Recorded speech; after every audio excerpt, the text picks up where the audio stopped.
ಬೆಳಗ್ಗೆನೂ ಮಾತಾಡ್ತಾ ಹೇಳ್ತಿದ್ದೆ, 2026ರಲ್ಲಿ ಶಿವಮೊಗ್ಗದಲ್ಲಿರೋದು ಸಾಮಾನ್ಯವಾದ ಸಂಗತಿ ಅಲ್ಲ ಅಂತ. ಯಾಕೆ ಪುಣ್ಯ ಅಂತಂದ್ರೆ ಇನ್ನೊಂದು ಕಾರಣ ಇದೆ. ಒಂದ್ ಕಾಲದಲ್ಲಿ ಭಾರತ ಹೆಂಗಿತ್ತು ಅಂತಂದ್ರೆ ಸ್ಕ್ಯಾಮ್ಗಳ ಭರಾಟೆಯಲ್ಲಿ ಒಂದು ರಾಷ್ಟ್ರ ಇತ್ತು. ಆ ಸ್ಕ್ಯಾಮ್ಗಳು ನೋಡಿ, A for Aadhar scam, B for Beaufort scam, C for coal scam, D for dam scam, E for election scam, F for fodder scam, G for 2G scam, highway scam, IPL scam, jeep scam, quality control scam, rice scam, YSR scam, zero reduction scam. Ayyappa, A to Z ಸ್ಕ್ಯಾಮ್ಗಳಲ್ಲಿ ಹೇಳ್ಬೋದಿತ್ತು. ಕಳೆದ 12 ವರ್ಷಗಳಿಂದ ಭಾರತದಲ್ಲಿ scam ಅನ್ನ ಹುಡುಕೋದು ಕಷ್ಟವಾಗಿದೆ ಅನ್ನೋದೇ ಇವತ್ತಿನ ಭಾರತದ ತಾಕತ್ತೇನು ಅಂತ ಅರ್ಥ ಆಗತ್ತೆ ಅಂತ. ಭಾರತ ಹಂಗೆ ಇವತ್ತು ಬೆಳೆದಿದೆ. ಇವತ್ತಿನ ಭಾರತದ, ಗೊತ್ತಿಲ್ಲ ಇದನ್ನ ಹೇಳಿದ್ರೆ ನೀವು ಪೊಲಿಟಿಕ್ಸ್ ಅನ್ಕೊಂಡ್ರೆ ಅನ್ಕೊಳ್ಳಿ, ಐ ಡೋಂಟ್ ಮೈಂಡ್. ಒಬ್ಬ ಪ್ರಧಾನಿ ಇದ್ದಾನೆ, ಆ ಪುಣ್ಯಾತ್ಮ ಹೇಗಿದ್ದಾನೆ ಅಂತಂದ್ರೆ ದಿನದ 18 ಗಂಟೆಗಳ ಕಾಲ ರಾಷ್ಟ್ರದ ಕುರಿತಂತೆ ಆಲೋಚನೆ ಮಾಡ್ತಾ ಬದುಕೋದೆ ತನ್ನ ಜೀವನದ ಉಸಿರು ಅಂತ ಭಾವಿಸಿಕೊಂಡಿರೋದ್ರಿಂದ ಇದಕ್ಕಿಂತ ವೈಭವದ ಮತ್ತೊಂದು ಕಾಲ ಬರೋದು ಸಾಧ್ಯ ಇಲ್ಲ ಅಂತ ನಾನು ಭಾವಿಸ್ತೀನಿ. ನಾವು ಹೆಂಗಿದೀವಿ ಇವತ್ತು ಅಂತಂದ್ರೆ 500 ವರ್ಷಗಳ ನಂತರ ರಾಮ ಮಂದಿರ ನಿರ್ಮಾಣ ಆಯಿತು. ಈ ದೇಶದಲ್ಲಿ ಇವತ್ತು ನಮ್ಮ ಎದುರುಗಡೆ ಯಾವ ತರದ ಪರಿಸ್ಥಿತಿ ಬಂದಿದೆ ಅಂತಂದ್ರೆ, ನಾವು ಶಿವನ ಕಾರಿಡಾರ್ಗಳನ್ನ ಕಾಶಿಯಲ್ಲಿ ನಿರ್ಮಾಣ ಮಾಡಿದ್ವಿ, ಉಜ್ಜಯಿನಿಯಲ್ಲಿ ನಿರ್ಮಾಣ ಮಾಡಿದ್ವಿ. 144 ವರ್ಷಗಳ ನಂತರ ಕುಂಭಮೇಳವನ್ನ ಎಷ್ಟು ಅದ್ಭುತವಾಗಿ ಆಚರಣೆ ಮಾಡಿದ್ವಿ ಅಂತಂದ್ರೆ 50 ಕೋಟಿಗೂ ಹೆಚ್ಚು ಜನ ಬಂದಂತ ಕುಂಭಮೇಳದಲ್ಲಿ ಕೊನೆಗೆ ಒಂದು ಅವಘಡದಿಂದ ತೀರ್ಕೊಂಡ 30 ಜನರ ಲೆಕ್ಕ ಬಿಟ್ರೆ 50 ಕೋಟಿ ಜನರನ್ನು ಸೇಫ್ ಆಗಿಡಬಲ್ಲಂತ ಸಾಮರ್ಥ್ಯವನ್ನ ಭಾರತ ತೋರಿಸ್ತು. ಜಗತ್ನಲ್ಲಿ ಮತ್ತೊಂದು ರಾಷ್ಟ್ರ ತೋರಿಸ್ಬಿಡಿ ನೋಡೋಣ. ಇವತ್ತು ಹೆಂಗಿದೆ ಅಂತಂದ್ರೆ ಬಹಳ ದೂರ ಇಲ್ಲ, ಇದೇ ಓಘದಲ್ಲಿ 100% ನಾನು ಗ್ಯಾರಂಟಿ ಕೊಡಬಲ್ಲೆ ನಿಮಗೆ, ಕೃಷ್ಣ ಕೂಡ ತನ್ನ ಜಾಗವನ್ನ ಆಕ್ರಮಿಸಿ ಕೂತ್ಕೊಂಡು ಮಥುರೆಯಲ್ಲಿ ಇದು ನನ್ನ ಜಾಗ ಅಂತ ಹೇಳ್ಬೋದಾಗಿರುವಂತ ಕಾಲವೂ ದೂರ ಇಲ್ಲ. ನನಗಂತೂ 100% ವಿಶ್ವಾಸ ಇದೆ. ಎಂತ ಕಾಲಘಟ್ಟ ರೀ ಈ ವರ್ಷ ಅಂತೂ, ಅದರಲ್ಲಿ 2026 ಎಂತ ಪುಣ್ಯದ ಕಾಲಘಟ್ಟ ಅಂತಂದ್ರೆ ಒಂದೇ ಮಾತ್ರ ನಮಗೆ 150 ವರ್ಷ. ಇದೇ ವರ್ಷ ರಾಷ್ಟ್ರೀಯ ಸ್ವಯಂ ಸೇವಕ ಸಂಘಕ್ಕೆ 100 ವರ್ಷ. ಇದೇ ವರ್ಷ ಸರ್ದಾರ್ ಪಟೇಲ್ರು ಹುಟ್ಟಿ 150 ವರ್ಷ. ಇದೇ ವರ್ಷ ಸರ್ದಾರ್ ಪಟೇಲ್ರು ಈ ವರ್ಷಕ್ಕೆ 1000 ವರ್ಷಗಳ ಹಿಂದೆ ಗಜನಿ ಏನ್ ಆಕ್ರಮಣ ಮಾಡಿ ಆ ಮಂದಿರವನ್ನ ಸೋಮನಾಥವನ್ನು ಉರುಳಿಸಿದ್ನೋ ಅದನ್ನು ಸರ್ದಾರ್ ಪಟೇಲ್ರು ಹಠ ಹಿಡಿದು ಕಟ್ಟಿ 75 ವರ್ಷ. ಏನದ್ಭುತ! ಇದೇ ವರ್ಷ ಶ್ರದ್ಧಾನಂದರು ಹರಿಬೋಲ್ ಹರಿಬೋಲ್ ಅಂತ ಹೇಳಿ 1000 ಜನರನ್ನ ಮರಳಿ ಮಾತೃ ಧರ್ಮಕ್ಕೆ ಕರ್ಕೊಂಡು ಬಂದು ಈ ವರ್ಷಕ್ಕೆ ಅವರು ತೀರ್ಕೊಂಡು ಈ ವರ್ಷಕ್ಕೆ 100 ವರ್ಷ. ಎಷ್ಟು ಸಂಗತಿಗಳು ಈ ವರ್ಷ! ಅದೇನು ಅದ್ಭುತವೋ ಗೊತ್ತಿಲ್ಲ. ಈ ವರ್ಷ ಭಾರತದ ದೆಸೆಯು ಸಿಕ್ಕಾಪಟ್ಟೆ ಬದಲಾಗಿದೆ. ಈ ವರ್ಷ ಭಾರತದ ಸಾಮರ್ಥ್ಯ ಹೆಂಗಿದೆ ಅಂತಂದ್ರೆ, ನಮ್ ಡಿಫೆನ್ಸ್ ಎಕ್ಸ್ಪೋರ್ಟ್ ನರೇಂದ್ರ ಮೋದಿ ಅವರ ಕೈಯಲ್ಲಿ ನಾವು ಅಧಿಕಾರ ಕೊಡಬೇಕಾದ್ರೆ ಡಿಫೆನ್ಸ್ ಎಕ್ಸ್ಪೋರ್ಟ್ 2,000 ಕೋಟಿ ರೂಪಾಯಿ ಇತ್ತು. ಈ ವರ್ಷಕ್ಕೆ 40,000 ಕೋಟಿ ರೂಪಾಯಿ ಆಗೋಗಿದೆ. 12 ವರ್ಷದಲ್ಲಿ ಬೆಳವಣಿಗೆ. ಇನ್ನೊಂದು 15 ವರ್ಷ ಕಳೆಯೋದ್ರ ವೇಳೆಗೆ ಜಗತ್ತಿನ ಲಾರ್ಜೆಸ್ಟ್ ಡಿಫೆನ್ಸ್ ಎಕ್ಸ್ಪೋರ್ಟರ್ ನಾವು ಆಗ್ತೀವಿ ಅಂತ ಜಗತ್ತು ಮಾತನಾಡ್ತಾ ಇದೆ. ಇವತ್ತಿನ ಭಾರತದ ಸಿರಿವಂತಿಕೆ ಹೆಂಗಿದೆ ಅಂತಂದ್ರೆ, ಬಡ ಹೀನ ದರಿದ್ರ ಕೃಪಣ ರಾಷ್ಟ್ರ ಭಾರತ ಅಂತ ಕರೆಯೋದಿಲ್ಲ. ಯಾಕೆ ಅಂತಂದ್ರೆ ಅಮೆರಿಕಾದ ಅಧ್ಯಕ್ಷ ಡೊನಾಲ್ಡ್ ಟ್ರಂಪೇ ಒಂದ್ಸಲ ಹೇಳಿದ, ನಾವು ಭಾರತಕ್ಕೆ ಇನ್ ಮುಂದೆ ಯಾವ ಏಡನ್ನು ಕೊಡೋದಿಲ್ಲ. ಯಾಕೆ ಕೊಡೋದಿಲ್ಲ ಅಂತಂದ್ರೆ ಅದು ಬಡ ರಾಷ್ಟ್ರ ಏನೂ ಅಲ್ಲ ಅಂತ. ಶಬಾಷ್! ನಾವು ಏಡು ತಗೊಳ್ಳುವ ರಾಷ್ಟ್ರ ಅಲ್ಲ. ಪಕ್ಕದ ನೇಪಾಳಕ್ಕೆ, ಮಯನ್ಮಾರ್ಗೆ, ಭೂತಾನಿಗೆ, ಇವ್ರಿಗೆಲ್ರಿಗೂ ಕೂಡ ಶ್ರೀಲಂಕಾಕ್ಕೂ ಸೇರಿದಂತೆ ಏಡು ಕೊಡಬಲ್ಲಂತ ರಾಷ್ಟ್ರ ಇವತ್ತು ನಾವು. ಶ್ರೀಲಂಕಾದ ಅಧ್ಯಕ್ಷ ಒಂದ್ಸಲ ಹೇಳ್ತಾನೆ, ಏನ್ ಹೇಳ್ತಾನೆ ಗೊತ್ತಾ? ಇಡೀ IMF ಸೇರಿ ನಮಗೆ $2.5 ಬಿಲಿಯನ್ ಕೊಡ್ತು. ನಮ್ಮ ನೆಚ್ಚಿನ ಮಿತ್ರ ಭಾರತ ಒಂದೇ $4 ಬಿಲಿಯನ್ ಕೊಡ್ತು.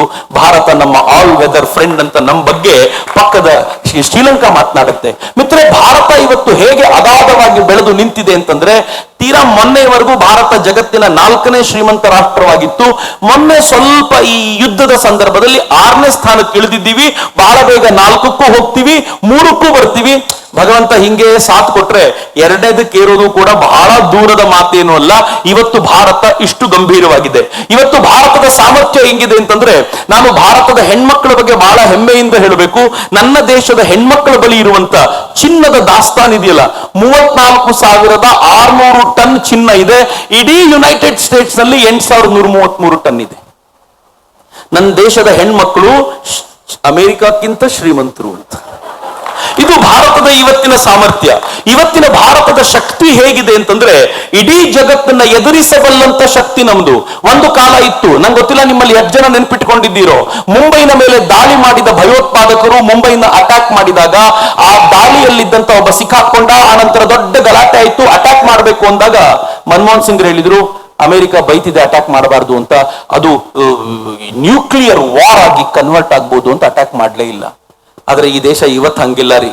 ಸ್ವಲ್ಪ ಭಾರತದೊಳಗೆ ಬಂದು ಉರಿಯಲ್ಲಿ ಸೈನಿಕರನ್ನ ಬಡಿತು ಅನ್ನೋ ಒಂದೇ ಒಂದು ಕಾರಣಕ್ಕೋಸ್ಕರ ಈ ದೇಶ ಪಾಕಿಸ್ತಾನದ ಮೇಲೆ ಸರ್ಜಿಕಲ್ ಸ್ಟ್ರೈಕ್ ಮಾಡಿ ಪಾಕಿಸ್ತಾನದ 40 ಜನರನ್ನ ಉಡಾಯಿಸಿ ಬಂತು.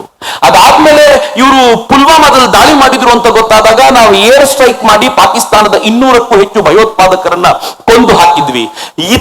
ತೀರಾ ಇತ್ತೀಚೆಗೆ ಪೆಹಲ್ಗಾಮ್ನಲ್ಲಿ ನನ್ನ ದೇಶದ 22 ನಾಗರಿಕರನ್ನ ಕೊಂದಿದ್ದಾರೆ ಅನ್ನುವ ಕಾರಣಕ್ಕೋಸ್ಕರ ಪಾಕಿಸ್ತಾನದ ಮೇಲೆ ಯುದ್ಧವನ್ನ ಮಾಡಿ ಪಾಕಿಸ್ತಾನವನ್ನ 3 ದಿನಗಳಲ್ಲಿ ಉಡಾಯಿಸಿ 4ನೇ ದಿನ ತಲೆ ಎತ್ತದಂಗೆ ಮಾಡ್ತಲ್ಲ, ಇದು ಹೊಸ ಭಾರತ.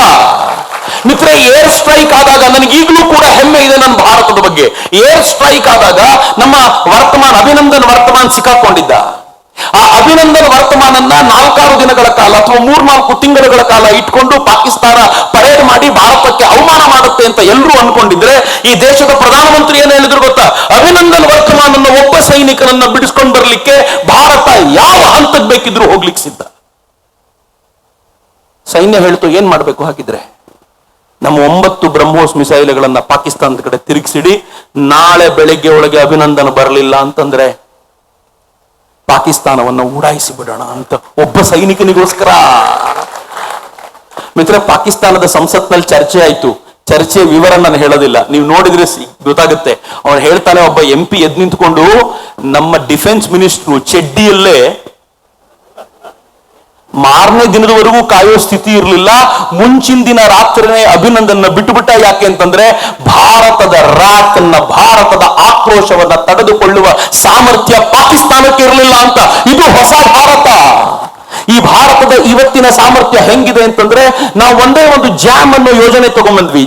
ಜೆ ಅಂತಂದ್ರೆ ಜನ್ಧನ್, ಸಾಮಾನ್ಯರಿಗೂ ಅಕೌಂಟು, ಎ ಅಂದ್ರೆ ಆಧಾರ್ ಕನೆಕ್ಷನ್, ಎಂ ಅಂತಂದ್ರೆ ಮೊಬೈಲ್ ನ ಕನೆಕ್ಟ್ ಮಾಡಬೇಕು ಅನ್ನುವಂತ ಒಂದು ಪರಿಕಲ್ಪನೆ ತಂದ ನಂತರ ಈ ದೇಶ ಇವತ್ತು ಹೆಂಗಾಗಿದೆ ಗೊತ್ತಾ? ಜಾಮ್ ತಗೊಂಡ್ಬಂದು ನಾವು UPI ಅನ್ನ ತಗೊಂಡ್ಬಂದು ಇವತ್ತಿಗೆ 10 ವರ್ಷ ಆಗಿದೆ.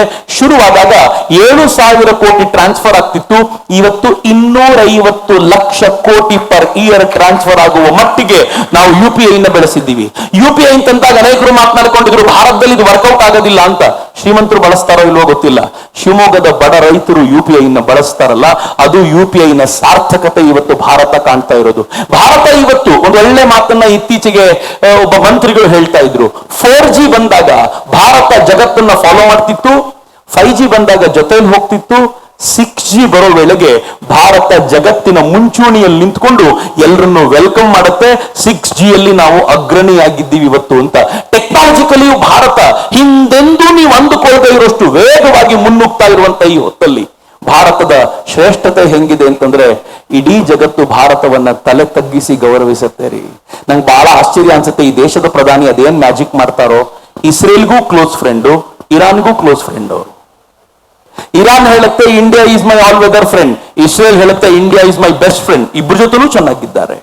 ರಷ್ಯಾಗೂ ಬಹಳ ಕ್ಲೋಸ್ ಫ್ರೆಂಡು, ಉಕ್ರೇನ್ಗೂ ಕ್ಲೋಸ್ ಫ್ರೆಂಡು. ಉಕ್ರೇನ್ ಹೇಳುತ್ತೆ ಈ ದೇಶದ ಪ್ರಧಾನಿ ಮನಸ್ಸು ಮಾಡಿದ್ರೆ ಯುದ್ಧ ನಿಲ್ಲಿಸಬಹುದು ಅಂತ. ಹೆಂಗ್ ಸಾಧ್ಯ ಇದು? ನಿಮ್ಗೆ ಒಂದೇ ಒಂದು ಮಾತನ್ನು ಹೇಳಿದ್ರೆ ನಾನು ಇನ್ನೇನು ಮಾತಾಡಬೇಕಾಗಿಲ್ಲ. ತಾಲಿಬಾನ್ ಅಂದ್ರೆ ಅಫ್ಘಾನಿಸ್ತಾನ ಬಿಟ್ಟು ಅಮೆರಿಕ ಓಡೋಯ್ತು. ಬೈಡನ್ ಪ್ರಧಾನಿ ಅಧ್ಯಕ್ಷನಾಗಿದ್ದಾಗ ಅವನು ಓಡೋದ ನಂತರ ಅತ್ಯಾಧುನಿಕವಾದ ಶಸ್ತ್ರಾಸ್ತ್ರಗಳು ಅಲ್ಲಿದ್ವು, ತಾಲಿಬಾನಿಗಳ ಕೈಯಲ್ಲಿತ್ತು. ಪಾಕಿಸ್ತಾನ ಕುಣಿತಾ ಇತ್ತು, ಶಬಾಷ್, ತಾಲಿಬಾನಿಗಳ ಕೈಯಲ್ಲಿ ಶಸ್ತ್ರಾಸ್ತ್ರ ಇದೆ, ತಾಲಿಬಾನಿಗಳು ನಮ್ಮ ಫ್ರೆಂಡು, ಇವ್ರನ್ನ ಭಾರತದ ಮೇಲೆ ಬಿಟ್ರೆ ಭಾರತ ಹೈರಾಣ ಆಗುತ್ತೆ, ನಾನು ಆರಾಮಾಗಿರ್ಬೋದು ಅಂತ ಚೈನಾ ಕೂಡ ಬಹಳ ಖುಷಿ ಪಟ್ಟಿತ್ತು. ಅವರು ಖುಷಿ ಮುಗಿಯೋದ್ರ ವೇಳೆಗೆ ಏನಾಯ್ತು ಅಂದ್ರೆ ತಾಲಿಬಾನ ಭಾರತದ ಬೆಸ್ಟ್ ಫ್ರೆಂಡ್ ಆಗೋಯ್ತು. ಹೆಂಗಾಯ್ತು ಅಂತ ಗೊತ್ತಿಲ್ಲ.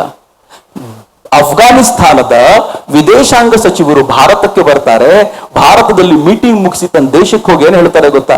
ನಾವ್ ಯಾಕೆ ಪಾಕಿಸ್ತಾನದ ವಿರೋಧ ಅಂತ ನೀವು ಕೇಳ್ತೀರಾ? ಇಲ್ಲಿ ನೋಡಿ, ನಮ್ಗೆ ಇಷ್ಟು ಆಂಬ್ಯುಲೆನ್ಸ್ಗಳನ್ನ ಭಾರತ ಕೊಡುತ್ತೆ, ಪಾಕಿಸ್ತಾನ ಇದನ್ನು ಉಡಾಯಿಸುತ್ತೆ, ನಾವ್ ಯಾರ ಜೊತೆ ಫ್ರೆಂಡ್ ಆಗಿರಬೇಕು ಅಂತ. This is new India. ಈ ಇಂಡಿಯಾ ಜೊತೆ ಕಂಟೆ ಮಾಡುವಂತಿಲ್ಲ. ಈ ಇಂಡಿಯಾ ಹೆಂಗಿದೆ ಅಂತಂದ್ರೆ ನೀವು ಹೇಳಿದ್ರಿ ಅಂತ ತಲೆ ಬಗ್ಗಿಸುವ ರಾಷ್ಟ್ರ ಅಲ್ಲ. ಅಗತ್ಯ ಬಿದ್ರೆ ನೀವು ನನ್ನ ಜನರ ವಿರೋಧ ಆದ್ರೆ ನಿಮ್ಮನ್ನ ತಲೆ ಬಗ್ಗಿಸಬಲ್ಲಂತ ರಾಷ್ಟ್ರ. ಎಂತದ್ದು ಅಂತಂದ್ರೆ ಮಾಲ್ಡೀವ್ಸ್ ಸ್ವಲ್ಪ ತಂಟೆ ಮಾಡ್ತು ಭಾರತದ ಜೊತೆಗೆ. ಈ ಪ್ರಧಾನಿ ಏನೂ ಮಾಡ್ಲಿಲ್ಲ ರೀ. ಲಕ್ಷದ್ವೀಪಕ್ಕೆ ಹೋಗಿ ಒಂದು ಆರಾಮ್ ಚೇರ್ ಹಾಕೊಂಡು ಸಮುದ್ರದ ಒಂದು ಒಳ್ಳೆ ಚಿತ್ರ ಪುಸ್ತಕ ಓದ್ತಾ ಕೂತ್ಬಿಟ್ರು ಅಷ್ಟೇ. ಮಾಲ್ಡೀವ್ಸ್ ಓಡ್ ಬಂತು, ದಯವಿಟ್ಟು ಲಕ್ಷದ್ವೀಪಕ್ಕೆ ನೀವು ಹೋಗ್ಬೇಡಿ ಅಂತ. ಲಕ್ಷದ್ವೀಪ ನಮ್ದು, ನೀವ್ಯಾಕೆ ಹೋಗ್ಬೇಡಿ ಅಂತಂದ್ರೆ ನೀವು ಆ ಫೋಟೋ ಹಾಕಿದ ತಕ್ಷಣ ಮಾಲ್ಡೀವ್ಸ್ಗೆ ಬರುವಂತ 30% ಭಾರತೀಯರು ಬರೋದಿಲ್ಲ ಅಂತ ಹೇಳಿ ಲಕ್ಷದ್ವೀಪಕ್ಕೆ ಹೋಗ್ತಾ ಇದ್ದಾರೆ. ನಾವು ಅನ್ನ ತಿನ್ನದೆ ಭಾರತೀಯರು ಇಲ್ಲಿಗೆ ಬರೋದ್ರಿಂದ ದಯಮಾಡಿ ನಮ್ಗೆ ತೊಂದರೆ ಕೊಡಬೇಡಿ ಅಂತ ಕಾಲಿಗೆ ಬಿದ್ದು ಕೇಳಿಕೊಳ್ಳುವಂತಾಯ್ತಲ್ಲ. ಇದು ಹೊಸ ಭಾರತ.